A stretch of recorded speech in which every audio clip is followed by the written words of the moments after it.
my little luxes. Welcome to another Charsie Chats, and I'm your host, cosplayer Charsie Lux. And I'm here to announce the month of April's theme, and we are going to be theming around Alice in Wonderland horror type of ideas, or just Alice in Wonderland in general, but the theme is Alice Meets Malice. Now, obviously, it can get a little confusing because my very first cosplay is in fact a rabbit. But, you know, Easter was actually in March this year, not in April, which throws everything off. I know that it has something to do with that it follows the rotation of the full moon, and that's why it's a rarity, but that's why we sometimes have Easter landing in March. And it hops around, as they say.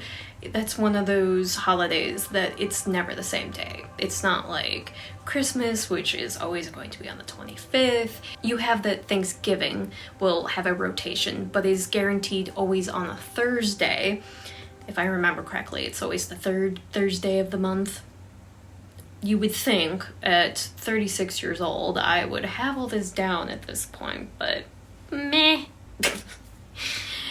But my idea with the whole idea of Alice in Wonderland, it was something that I wanted to do a while ago, and coming across horror movies that are themed around that idea, because I had done something very similar when I had covered the idea of horror movies surrounding Little Red Riding Hood. So we ended up with Freeway, and same with Elizabeth Bathory and doing that kind of idea. So this is a similar idea. It's something that I enjoy, I love doing. And my first movie review is going to be on Alice in Murderland. And then the next one that I will eventually be doing is Alice in Terrorland. So I'm excited for Alice in Terrorland. That one is going to be a first time watch. It was recommended to me by a friend. So shout out to Jeff. Thank you so much for the recommendation, and I can't wait to watch it. I have a physical copy of it as well. So that's how intrigued I am by this one. It's not streaming anywhere, but at the same time, I'm to the point where I'm going to start turning around and start buying physical copies all over again, because streaming services are not the safest. And there is actual proof where the idea that if a streaming service ends up getting sold, it disappears, including everything that you have bought from that streaming platform disappears with it. And they will flat out even say, just because you buy it doesn't mean you actually own it.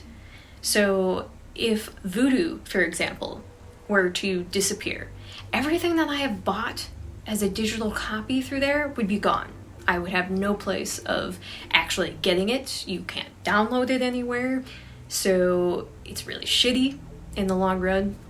So, and I had just recently done like pros and cons of physical and streaming when it came to films, and there are a lot more pros when it comes to physical.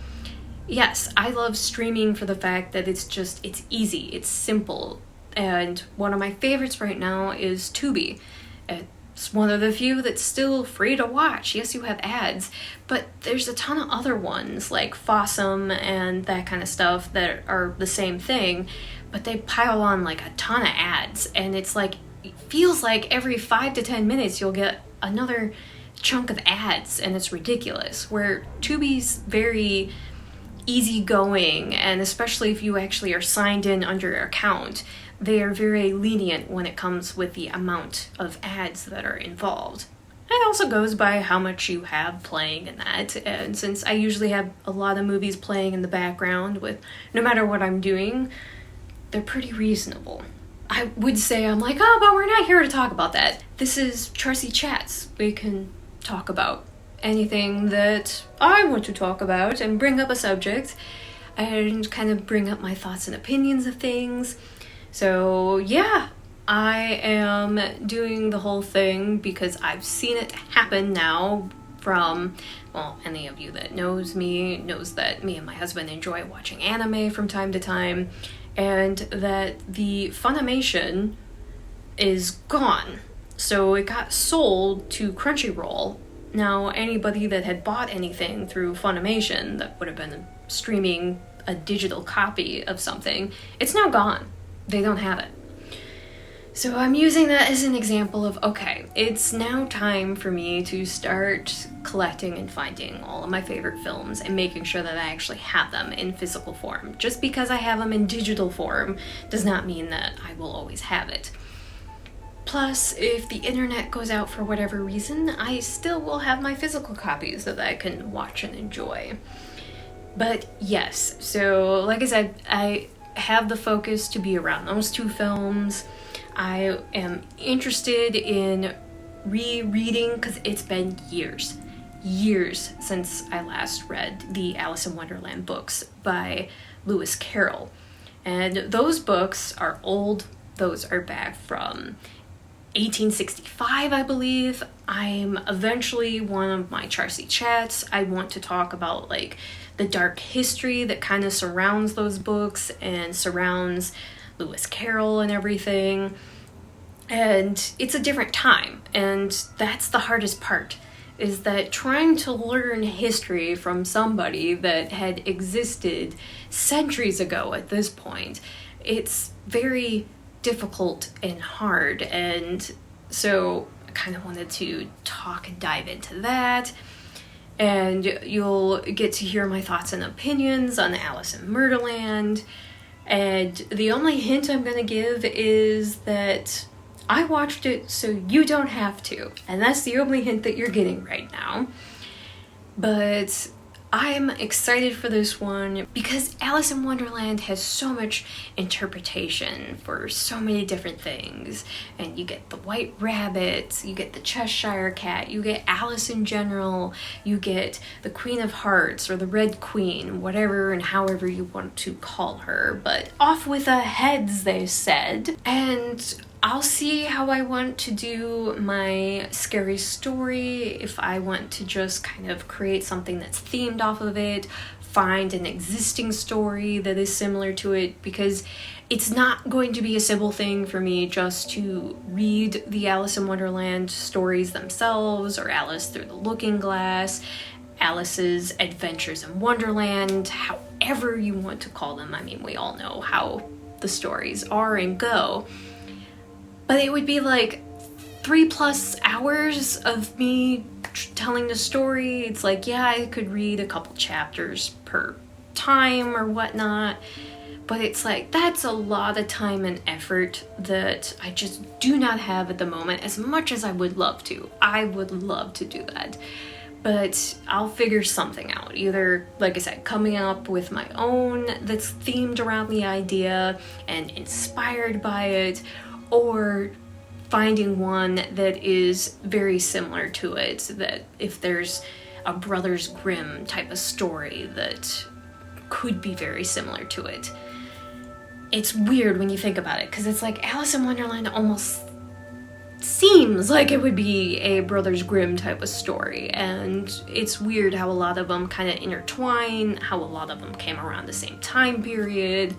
But anyway, I want to thank you so much for joining me here on a quick and easy Charsie Chats. Like I said, just kind of give updates and everything, and one of those where I'm trying to be in more positive spirits, in a better mood and everything, because unfortunately I do not have a good Easter this year.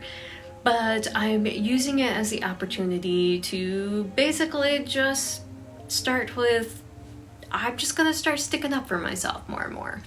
And that I'm ready to get back to my old self of just not caring about what anybody else thinks about me. And that nobody else's opinion matters to me except my own and my husband's. He's earned that right. But in the end, my opinion of myself is the one that matters and is the best thing for me in so many ways. But I'm just letting it go and just gonna go past it, because in the end I can't change anything that happens in the past, but I can set boundaries for myself that protect me from having to deal with the drama and the nonsense that has nothing to do with me at this point, and just to protect myself for the future. So, but thank you so much for joining me here for Alice Meets Malice, and I am looking forward to how this theme is going to go, how things are going to turn out. Give me some suggestions if there's any horror movies that you know that are based off of Alice in Wonderland. Like, let me know. I would love to have a list of these films to look into, and or even for future watches and that kind of stuff. But if you would like to follow me on any of my other social medias, or to come join me on my Patreon, which greatly helps me out in supporting me here on this channel and my cosplays, there will be a link down in the description below. And you can see a shout out to my fellow Patreon members, and a special shout out to my Ultimate Luxes. So thank you, Kurt, for joining on there. And remember, I'm the afterlife of the party, but I would love for you to come and join me here in the afterlife of the party. And always remember to slay, subscribe, like, and always be yourself. And self-love is definitely the best love you can give yourself. Until next time, my little Luxes, I hope you have a fabulous April and have a Luxy Charms kind of day. Bye!